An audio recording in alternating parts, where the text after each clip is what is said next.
पूरी गांव में रामू कुम्हार के घर के बाहर भीड़ जमा थी। आज कई सालों बाद उनके घर एक बेटी का जन्म हुआ था। पूरा गांव खुशी से झूम रहा था। रामू कुम्हार गांव में सबसे सुंदर मिट्टी के बर्तन बनाता था। उसकी पत्नी भी बड़ी संस्कारी और समझदार थी। इस खुशी के मौके पर उनके घर पकवान बन रहे थे। चूल्हे पर हलवा और पूरी तली जा रही थी। लेकिन अचानक अरे दौड़ो, अरे देखो क्या अनर्थ हो गया भाई। लोगों ने दौड़कर आग बुझाने की कोशिश की, पर रामू और उसकी पत्नी आग में जलकर खाक हो चुके थे। पूरा गांव शोक में डूब गया। रामू की बूढ़ी माँ किसी तरह बच गई। अपनी नवजात पोती को घूर कर देखा और चीख पड़ी, तू क्यों बच गई करमचली? तेरे माँ बाप तो मर गए और तेरा भार मुझ पर छोड़ गए। अब मैं इस बुढ़ापे में कैसे तुझे पालूं? गांव का मुखिया आगे आया। अरे अम्मा, अरे कैसी बातें कर रही हो? ये तुम्हारी अपनी पोती है, तुम्हारी बुढ़ापे की लाठी बनेगी। लाठी? ये मेरे बेटे बहू को खा गई, अब तो मुझे भी खा जाएगी। अम्मा चिंता मत करो, जब तक ये बच्ची बड़ी नहीं हो जाती तब तक मंदिर से इसे दोनों समय का खाना मिलेगा। तुम इसकी देखभाल करो, ये तुम्हारा ही खून है। दादी कुछ न बोली।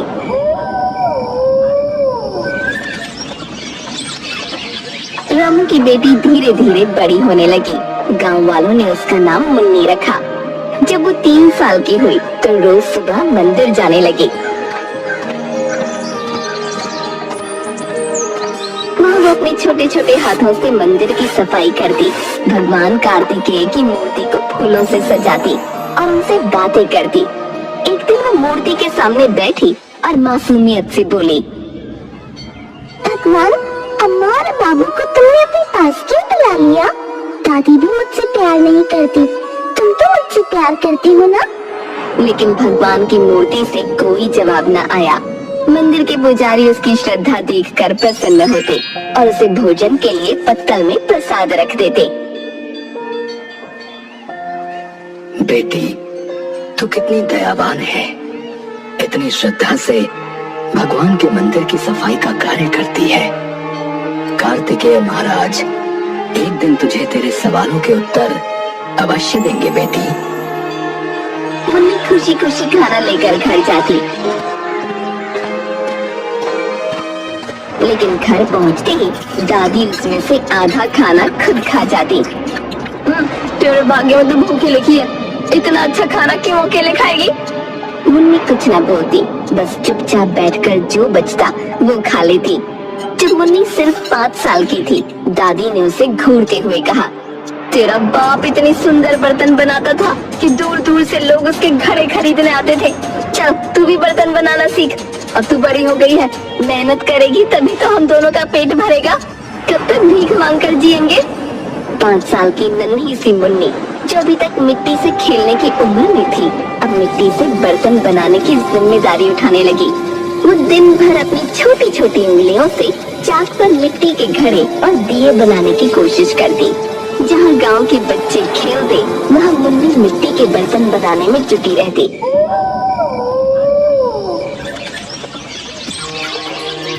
धीरे धीरे उसकी मेहनत रंग लाने लगी। उसने इतने सुंदर घड़े बनाना सीख लिया कि लोग उसकी तारीफ किए बिना नहीं रहते। हर घड़ा ऐसा चमकता मानो किसी ने जादू से बनाया हो। लेकिन गांव वालों ने उसकी इस मेहनत की इज्जत करने की बजाय उसका फायदा उठाना शुरू कर दिया। एक दिन गांव का बनिया दुकान के बाहर बैठा था। जब उसकी नजर मुन्नी के घड़ों पर पड़ी, वो मुस्कुराते हुए उसके पास गया।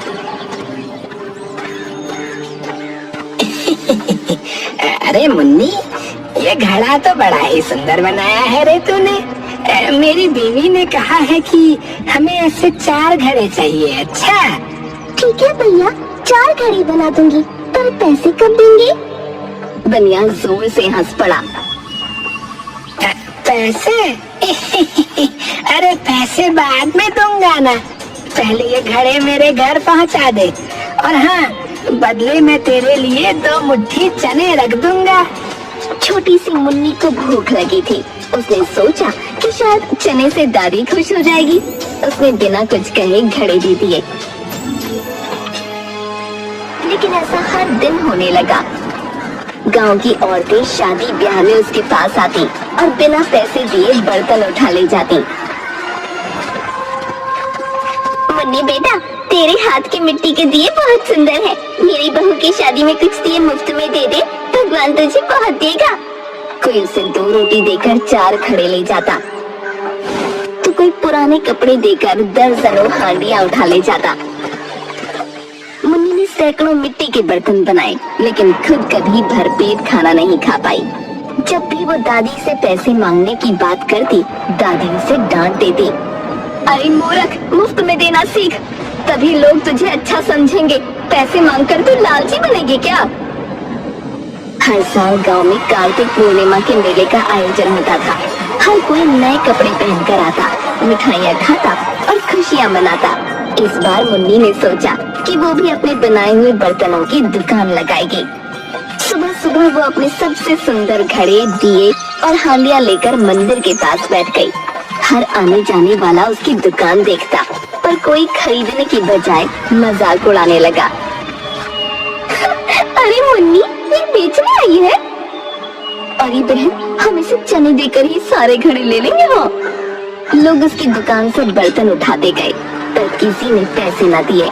जब मेला खत्म हुआ तो मुन्नी ने देखा कि उसकी दुकान खाली हो चुकी थी, लेकिन हाथ में 1 पैसा भी नहीं था। रुआसी होकर वो दादी के पास गई और धीरे से बोली, दादी, सबने हमारे बर्तन ले लिए, पर किसी ने पैसे न दिए।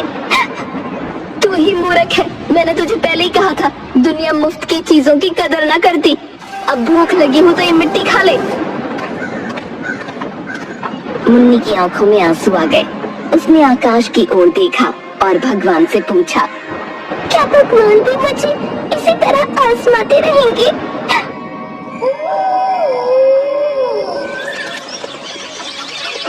मुन्नी धीरे धीरे बड़ी होने लगी, लेकिन उसने मंदिर जाना कभी न छोड़ा। वो हर दिन मंदिर की सफाई करती, भगवान की मूर्तियों को फूलों से सजाती और उनसे बातें करती। जब भी घर में बर्तन इतने ज्यादा हो जाते कि रखने की जगह न बचती, तो वो उन्हें मंदिर में जाकर लोगों को उपहार में दे देती। एक दिन पुजारी ने उसे रोककर पूछा, बेटी, तुम इतनी मेहनत से ये बर्तन बनाकर उन्हें मुफ्त में क्यों दे देती हो? पुजारी काका, भगवान मेरे मित्र हैं और ये उपहार मैं अपने मित्र को देती हूँ। इसके बदले में कभी न कभी मेरा मित्र भी तो मुझे उपहार देगा ना। उसकी मासूमियत देखकर पुजारी की आंखें नम हो गईं। उन्होंने भगवान से प्रार्थना की, हे भगवान, ये बच्ची इतनी निर्दोष और दयालु है, इसे भी इसका हक मिलना चाहिए प्रभु। इसी तरह मुन्नी का जीवन चलता रहा। बस अब वो हर सुबह दादी की गालियाँ सुनती, मंदिर की सफाई करती और फिर बर्तन बनाती। दिन भर मिट्टी के बर्तन बनाने के बाद भी उसकी झोपड़ी खाली रहती थी, लेकिन दिल उम्मीद से भरा रहता था। उस रात तेज बारिश हो रही थी, ठंडी हवाएं झोंके मार रही थी। झोपड़ी के छप्पर से टपकती पानी की बूंदों की आवाज के साथ बिजली बार बार चमक रही थी। घर में खाने के लिए सिर्फ 2 रोटियां और थोड़ी सी चटनी थी। बूढ़ी दादी 1 रोटी खाकर चटाई पर सो गई और खर्राटे लेने लगी। तभी अचानक दरवाजे पर जोर जोर से खटखटाने की आवाज आई। मुन्नी डर कर उठ बैठी। उसने दादी की तरफ देखा। दादी ने करवट बदली और आंखें खोलकर गुस्से से बोली, बैठी क्या है, जाकर दरवाजा क्यों नहीं खोलती? हो सकता है कोई राहगीर हो। हमारे पास तो लूटने के लिए है भी कुछ नहीं, बेचारा कुछ देकर ही जाएगा। जा दरवाजा खोल। मुन्नी ने धीरे धीरे दरवाजा खोला और हैरान रह गई। बाहर एक बहुत बूढ़ा साधु खड़ा था। उसकी झुर्रियों से भरा चेहरा, लंबे सफेद बाल और कांपते हाथों में एक मोटा सा डंडा था। महाराज, इस समय आप यहाँ क्यों आए हैं? आपको क्या चाहिए? बेटी, मैं बहुत दूर से आ रहा हूँ। मुझे बहुत भूख लगी है। बारिश के कारण कपड़े भी भीग गए हैं और बहुत ठंड लग रही है। क्या मुझे आज रात यहाँ सोने का स्थान मिल सकता है? अंदर से दादी की खींच भरी आवाज आई, लो फिर आ गए न जाने कहां से फोकट के लोग। अरे यहाँ अपना पेट भरने को खाना नहीं है, तुम्हारा पेट कहाँ से भरेंगे? नहीं सोने के लिए हमारे पास कोई बिस्तर है, तुम्हारे लिए ये अच्छा होगा कि 9 to 11 हो जाओ। दादी की बात सुनकर साधु उदास हो गया। उसने जाने के लिए अपना डंडा संभाला ही था कि मुन्नी ने चुपके से इशारा करके उसे अंदर बुला लिया। साधु ने झोपड़ी के बरामदे में बैठते ही चारों ओर नजर दौड़ाई। बेटी, ये पूरा घर बर्तनों से क्यों भरा हुआ है?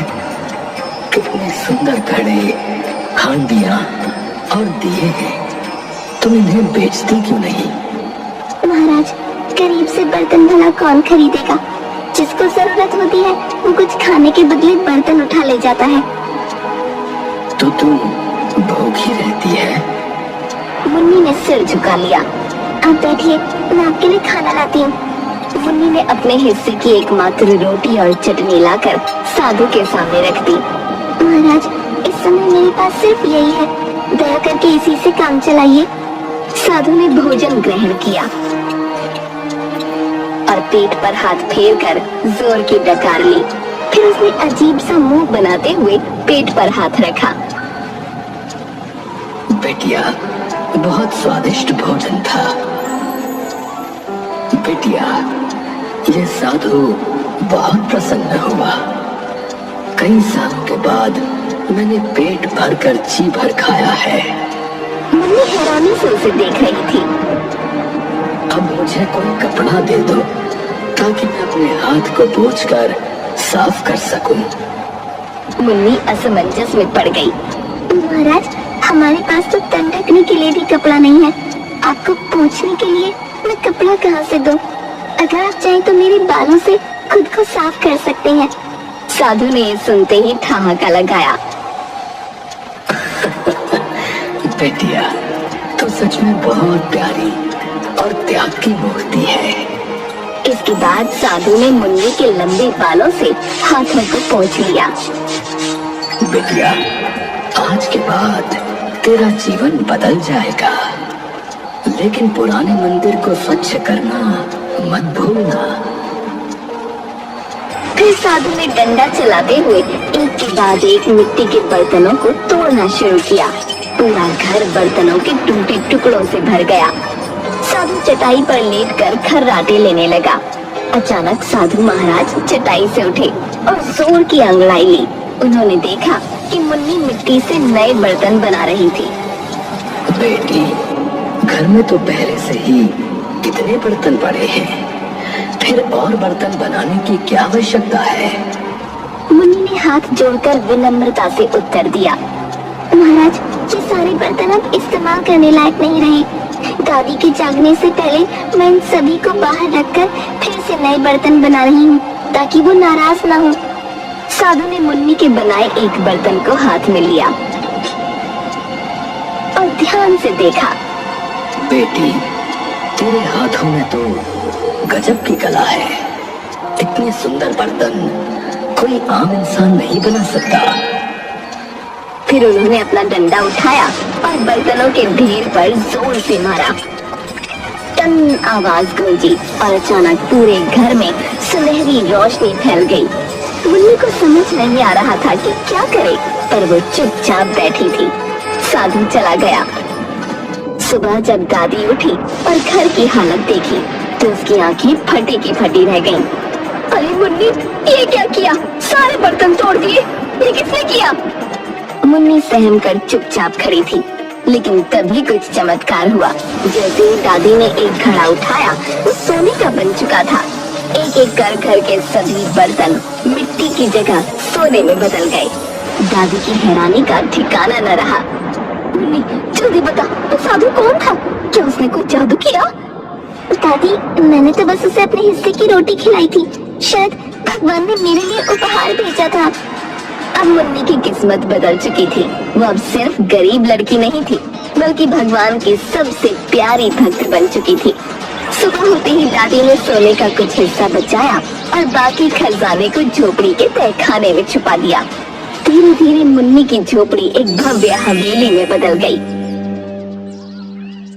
अब उसके पास खूबसूरत कपड़े, अच्छा भोजन और आरामदायक जीवन था। लेकिन उसने अपनी सादगी और ईमानदारी न छोड़ी। वो अब भी रोज मंदिर की सफाई करती और सुंदर बर्तन बनाती। फर्क बस इतना था कि अब उसके बनाए हुए बर्तन खरीदने लोग दूर दूर से आने लगे थे। अब मुन्नी जवान हो चुकी थी। उसके सुनहरे बालों की वजह से पूरा गांव उसके बारे में चर्चा करने लगा। हर कोई उससे शादी करना चाहता था, लेकिन मुन्नी ने एक शर्त रख दी। मैं सिर्फ उसी से विवाह करूंगी जो मुझे ये बताए कि मेरे बाल सोने के कैसे हो गए। गांव के कई अमीर युवक आए, लेकिन कोई भी इसका उत्तर न दे सका। मंदिर की सफाई करने के बाद मुन्नी को अचानक नींद आ गई। वो भगवान कार्तिकेय की मूर्ति के सामने ही सो गई। सपने में भगवान कार्तिकेय प्रकट हुए और बोले, मुन्नी, तूने सदैव अपनी मित्रता निभाई है। 3 साल की उम्र से तू मेरे मंदिर की सफाई करती आ रही है। 5 साल की उम्र से अपने बनाए बर्तन मेरे भक्तों को दान देती है। तेरे घर जाकर मैंने तुझे उपहार दिया। तेरे हर बर्तन में सोना भर दिया और तेरे बालों को सोने का बना दिया। ये तेरा पुरस्कार है। मुन्नी ने भगवान के चरणों में सिर झुका दिया। मुन्नी की आंख खुली तो वो हैरान रह गई। उसने तुरंत भगवान कार्तिकेय की मूर्ति के चरण पकड़ लिए। उसकी आंखों से आंसू बहने लगे और वो गदगद स्वर में बोल उठी, प्रभु, आप सच में आए थे। मैं आपको पहचान न सकी, न आपको बढ़िया भजन सुना सकी, न ही आपके लिए कोई आरामदायक आसन बिछा सकी।